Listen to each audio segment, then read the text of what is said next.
আসসালামু আলাইকুম দর্শকবৃন্দ, কেমন আছেন সবাই? আশা করি সবাই ভালো আছেন। আমি শিমুল, আর আজকে আমরা কথা বলবো বাংলাদেশের সিনেমা জগতের একমাত্র মেগাস্টার, হ্যাঁ ঠিকই ধরেছেন, শাকিব খানকে নিয়ে।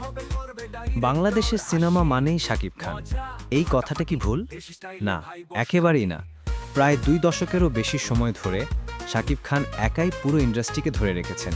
তার প্রথম সিনেমা অন্যায় প্রতিকার থেকে শুরু করে প্রিয়তমা, প্রতিটি সিনেমাই দর্শকের মনে আলাদা ছাপ ফেলেছে।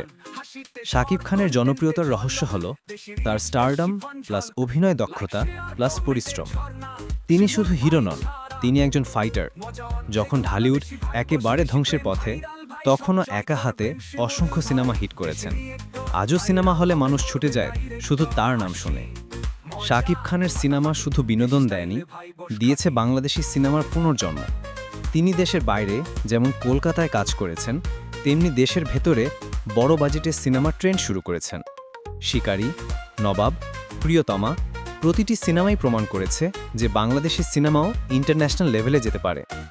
একজন শাকিব খানকে নিয়ে যত সমালোচনা হোক না কেন, দিন শেষে শিমুল ভাই দেশেরই একটর, ভাইরাল হবে করবে ডাইরেক্টর। হাসি মজা ফাটাফাটি দেশি স্টাইলে ভাই বস খাটি।